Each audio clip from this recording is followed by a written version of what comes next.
नमस्कार, श्री समर्थ रेसिपीजमध्ये तुमचं अगदी मनापासून स्वागत आहे। आज आपण बनवतोय रस्सम। तर इथे मी रस्सम पावडर सुरुवातीला बनवणार आहे। त्यासाठी चना डाळ, धने, उडीद डाळ, जिरे आणि लाल मिरच्या घेतलेल्या आहेत। इथे मी 5 ते 7 मीडियम आकाराची टोमॅटो उकडून घेतलेली आहेत। आपल्याला रस्सम बनवण्यासाठी इथे मी 2 चमचे चण्याची डाळ, 2 चमचे उडदाची डाळ, 1 चमचा धने, 1 चमचा जिरे आणि 2 ते 3 लाल सुकलेले मिरच्या घेतलेल्या आहेत आणि तसंच कढीपत्ता पण घेतलेला आहे। आता आपल्याला हे मंद गॅसवर छान असं खरपूस भाजून घ्यायचं आहे। सर्वात महत्त्वाचं, तुम्ही जर माझ्या चॅनलवर नवीन असाल तर चॅनलला लाईक, शेअर व सबस्क्राइब करायला विसरू नका। तसंच व्हिडिओ शेवटपर्यंत नक्की पहा। हा मसाला वापरून जर तुम्ही रस्सम बनवली तर रस्सम अतिशय भन्नाट अशी होते। आता आपल्याला यामध्ये काही खडे मसाले घालून घ्यायचे आहेत। सुरुवातीला इथे मी 4-5 काळी मिरी घालून घेतलेली आहे। काळी मिरी घातल्यानंतर इथे आपल्याला एक छोटासा तुकडा दालचिनीचा तो पण घालून घ्यायचा आहे। दालचिनी घातल्यानंतर आपल्याला इथे 1 तमालपत्र पण घालून घ्यायचं आहे। इथे आपले मसाले हलकेसे परतल्यानंतर आपल्याला यामध्ये खिसून घेतलेलं सुकं खोबर साधारण 2 चमचे यामध्ये घालून घ्यायचं आहे। इथे तुम्ही ओलं खोबर वापरलं तरी चालेल। इथे आपले पूर्ण मसाले छान असे खरपूस भाजले गेलेले आहेत। आता आपण ते काढून घेऊया।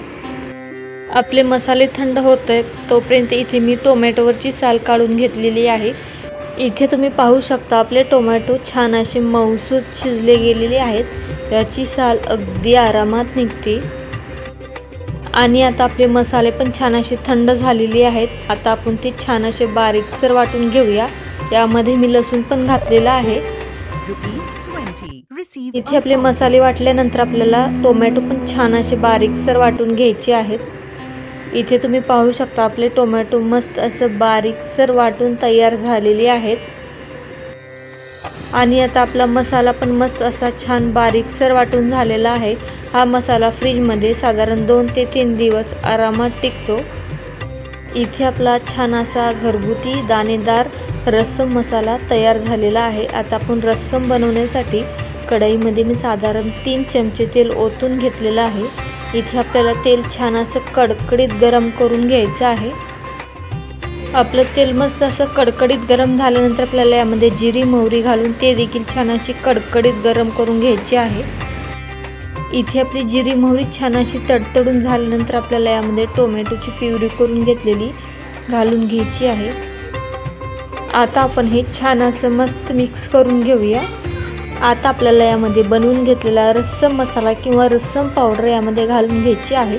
तुम्हाला ही रस्सम कितपत घट्ट किंवा पातळ पाहिजे असेल त्या हिशोबाने किंवा त्या पद्धतीने तुम्ही यामध्ये रस्सम पावडर ॲड करून घ्यायची आहे।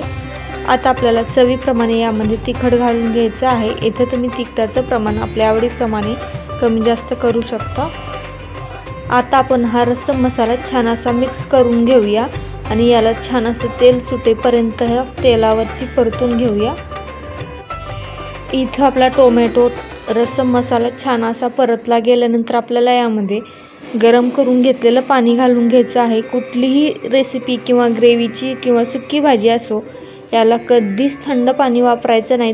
थंड पाणी घातल्यामुळं भाजीची चव बिघडते। त्यामुळं शक्यतो भाजींना गरमच करून घेतलेलं पाणी आपल्याला घालायचं आहे। पाणी घातल्यानंतर इथं आपण ही रस्सम छान अशी पळीने हलवून घेऊया। तुम्हालाही रस्सम कितपत घट्ट पाहिजे असेल त्या हिशोबाने तुम्ही यामध्ये रस्सम पावडर घालून घेऊ शकता। इथे तुम्ही पाहू शकता आपली रस्सम मस्त अशी दाटसर झालेली आहे आणि आपल्या रस्समला छान अशी तर्री पण आलेली आहे। जास्ती घट्टही झालेली नाही आहे आणि जास्ती पातळही रस्सम झालेली नाही। ही रस्सम चपाती भाकरी किंवा भाताबरोबर खाण्यासाठी अतिशय भन्नाट अशी लागते। इथे आपल्या रस्समला छान अशी उकळी आलेली आहे। आता आपण रस्सम काढून घेऊया। इथे आपले मस्त असे गरमागरम रस्सम आणि वाफळलेला भात खाण्यासाठी तयार झालेला आहे। चला तर मग पुन्हा भेटूया अशा छान छान रेसिपी पाहण्यासाठी। तोपर्यंत धन्यवाद।